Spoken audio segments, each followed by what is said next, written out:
We're into the semi-finals on the grass courts and at Queen's. We've got Jack Draper making it through along with Carlos Alcaraz and Sasha Bublik. He's doing it again, looking to get his second Halle title. And Sabalenka saving match points and knocking out Rybakina.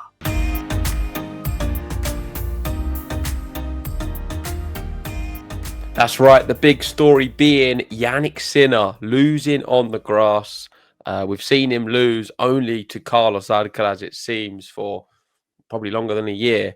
But he has lost to Bublik in a match he was expecting him to win.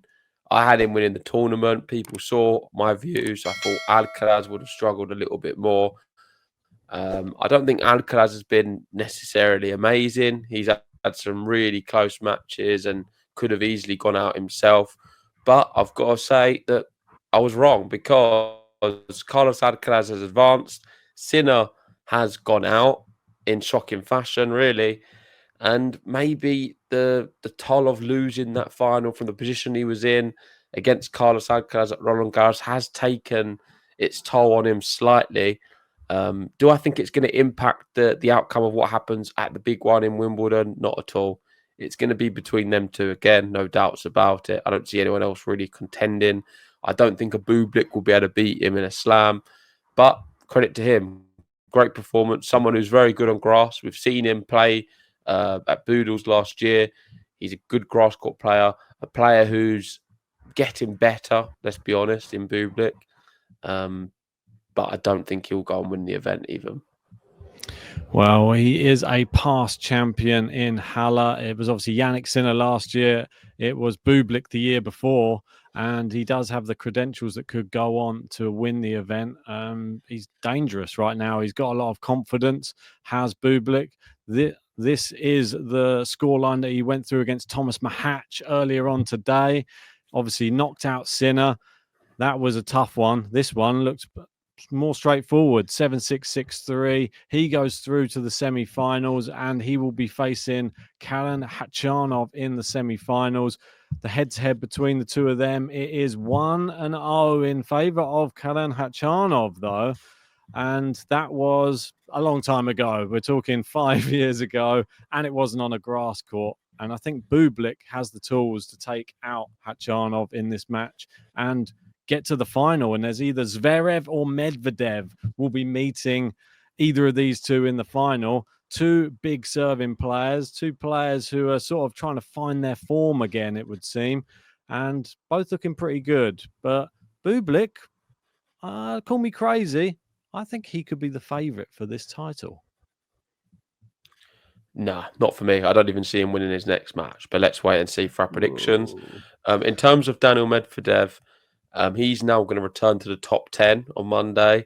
And the big thing for him, I've sent you a tweet, is that he can now enter the top 8 seedings position at Wimbledon.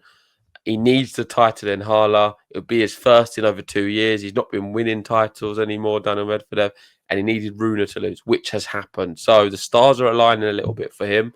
He's pretty good against Zverev, despite Zverev being the better player these last few years.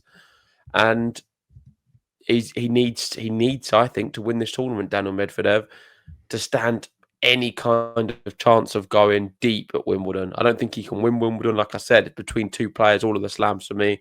But for him to go deep and be able to get to a second week of Wimbledon, he'll have to be a top 8 seed. Otherwise, he's going to play someone too good, I think, early doors and lose. Yeah, you can see the head-to-head 12-7 in favor of Daniil Medvedev, and he's won their last 3 matchups.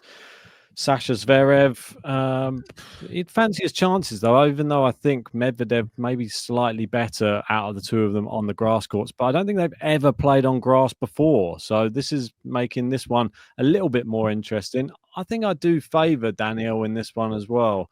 And especially as, like you said, there's something on the line in this matchup. I would like to see Medvedev Bublik in the final. Give us your prediction on how you see this match going. Do you see this being a Medvedev win? Well, we'll be doing our predictions in a bit, right? As we're in Halle at the moment, we've spoken about Bublik. now we've spoken about this one, I think we should give our predictions on our Halle one, and then we'll move on to Queens, and then we'll give our predictions once we've spoken about those results as well. So I'm going to go back to the first match, fair enough. and I'll be predicting Bublik to defeat Khachanov, and I think he'll do it in straight sets as well. Yeah, I'm going to have Khachanov beating Bublik in 3. Bublik. That's what I say to that. And for the other one, I've already given the game away. I think Daniel will win. I think it'll be 3 sets though. Yeah, agreed. I've got Daniel winning against Zverev in 3. Brilliant. Let us know in the comment section if you have the same result on that one. And let's move over to Queens, because it's been a very interesting day of tennis. Carlos Alcaraz, as you were saying in the intro, we thought he might have a little bit of a wobble. He didn't have a wobble. Yeah. It was just enough to get past Munar, and now he's looking like he's becoming the great grass court player that we know. And he took out Rinderknecht in pretty comfortable fashion, straight sets win, and it's extending his longest winning streak of his career, which is 16 consecutive matches. So a monster on clay, a monster on grass, not on glass. I don't want to see him play on that, but he probably would be if he could play on glass as well. So no, yeah, I love Alcaraz. I'm going to put it on the record. I don't know why people are saying I've got this agenda against him. I've always been a big fan of Carlos Alcaraz. He's a player I connect with a lot, and I think he's fantastic. Of course, it's between him and Sinner on all the big events. They're the best 2 players by a country mile. Has Alcaraz been a fantastic in this event? Not really. He struggled through Munar, went to a tie break with Walton.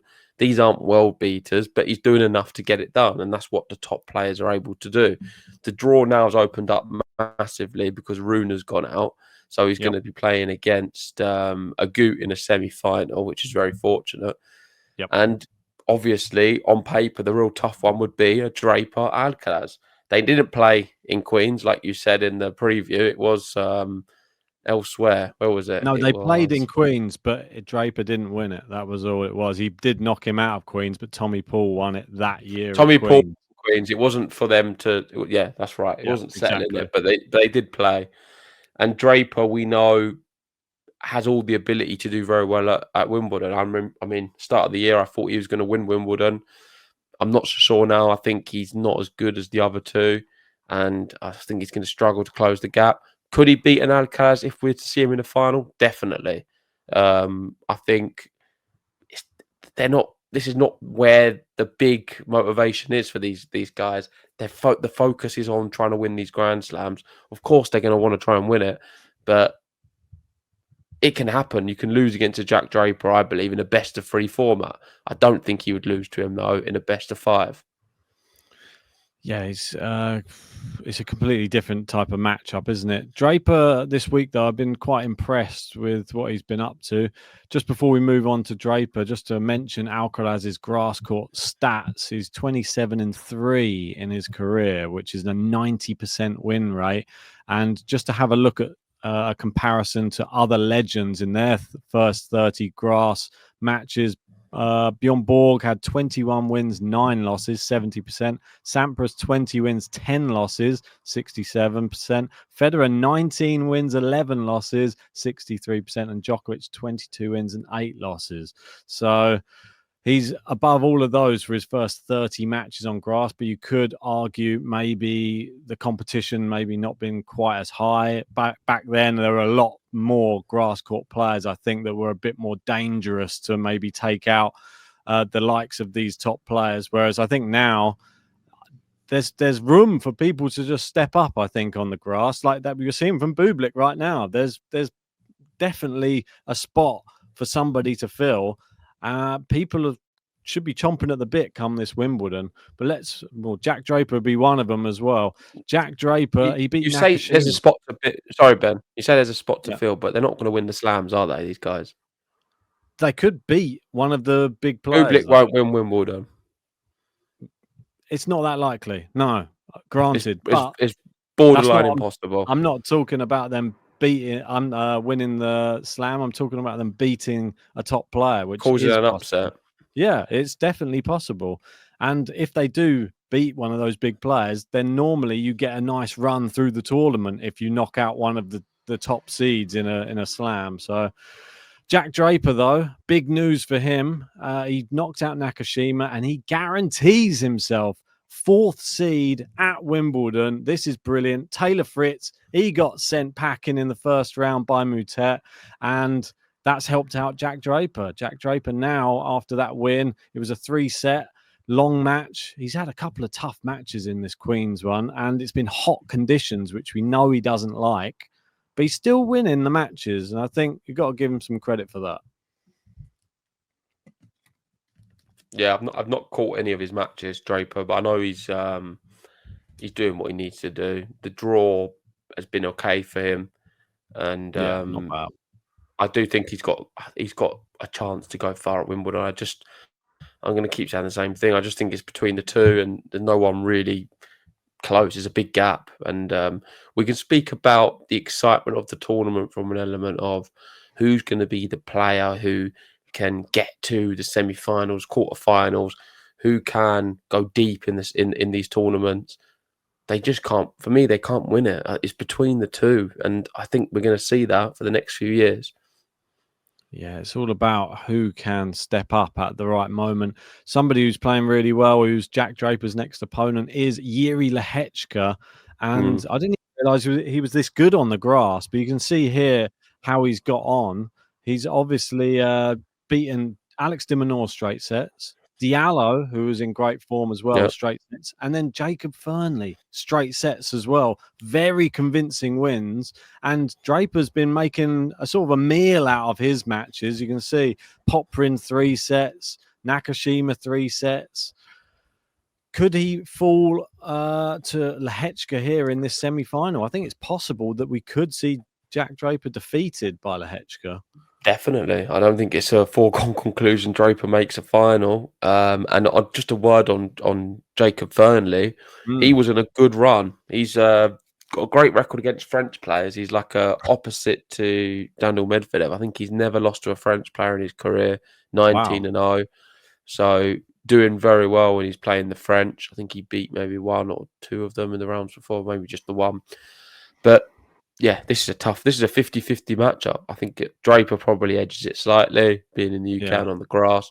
But I think Lehecka's great value with the odds and has got a real ability to potentially win this one. Yeah, you see Draper there, 1.44, the slight favourite.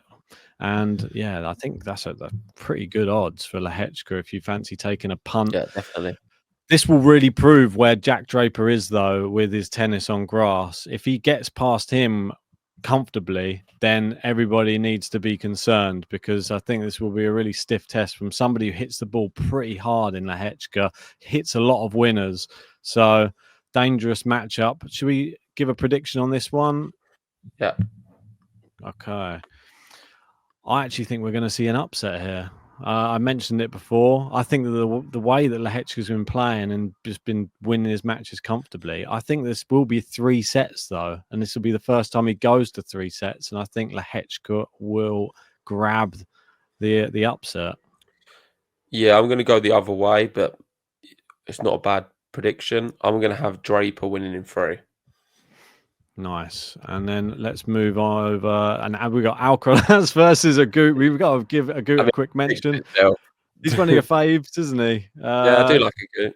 Yeah, but he's 37 years old. And look, big smiles on his face. Even Holger Rune had to have a little bit of a smile about this one as well. Yeah, I can't quite believe that we've seen him back in like a semi-final again, Bautista Agut. I thought his career was pretty much done and dusted, but yeah, he's back there. I don't expect him to beat Alcaraz. I think it's probably going to be straight sets, to be honest. Exactly, yeah. Nothing to say, but he's having a great week and fair play to him. Definitely. Moving over to the women's, and there's only one thing to talk about. It was the big matchup, and it did not disappoint. Sabalenka, Rybakina on a grass court. I don't know if you get better, really. And Rybakina, I said she'd win in 3, and she was so close. She had 4 match points. And she didn't take any of them. Sabalenka came back in that final tiebreak and managed to clinch it. I mean, Sabalenka being clutch at the end of a match like that, not seen that for a while, but fair play to her. She did very, very well, kept consistent right until the very end. Yeah, and good timing for her after the disappointment of Roland Garros. We're seeing like the opposite on the women's, where Saba's had a resurgence, unlike Sinner, Yep. and Coco Gauff fell apart because she lost in the opening match. Yeah. So yeah, I was really surprised actually Coco Gauff lost in the way she did. So Didn't really it's turn up. no, it's made me doubt her a little bit for Wimbledon, but not too much. They've put it into perspective. It's a smaller event. This one was a really good match, high level between two very good players. I agree with you. I think it's one of the best matchups you can have on grass. And Sabalenka, I think, will now go on and win the tournament.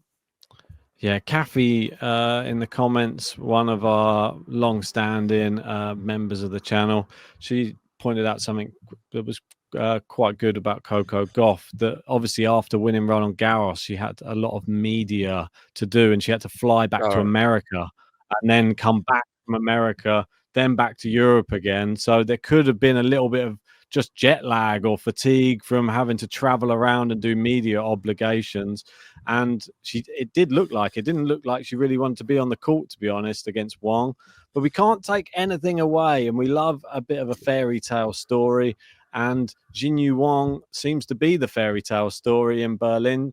She's had a fantastic tournament. Yep. She's knocked out Ons Jabeur, Khachanov, Coco Gauff, and now Paula Badosa. She's storming it on the grass. Is Jinyu Wang. Can she win the next one against Samsonova? On paper, maybe easier than some of the other matches she's played. Samsonova, someone who I think is actually very good on grass. Who beat Anisimova. Did you say that? Yeah, I did in the preview. So I'm glad it's coming to fruition, this one. Well, you're a bit of a genius, as we all know. So that makes sense. Makes a change. Samsonova Wang, tough match to call. Really is. We'll give our prediction for it. You can make a case for either. You really can. I don't actually know, but I'm gonna hazard a guess, and I'm gonna go Samsonova in 3.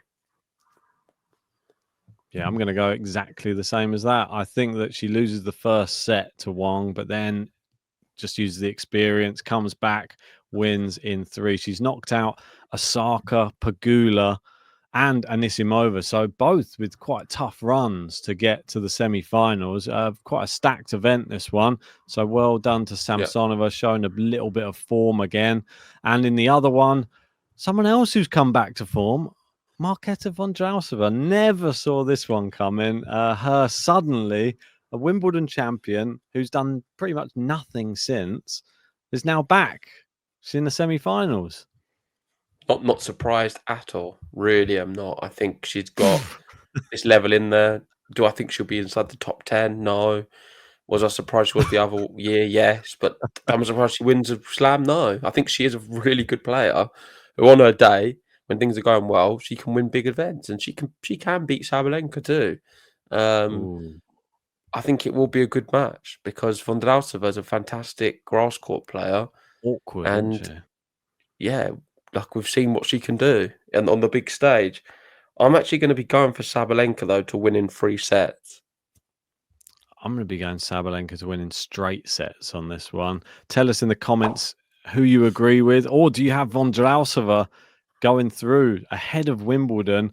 Maybe she goes on and wins the whole thing. This one, I think Sabalenka's got to be the favourite for the whole tournament. The fact that she got past Rybakina, that was sort of the final before the final, really. And she passed it. So now she'll be looking forward with lots of confidence that she was able to save all those match points and beat one of the best grass court players out there. She's beaten one Wimbledon champion. Will there be another Wimbledon champion coming up next? Oh, she needs to get her first Wimbledon championship.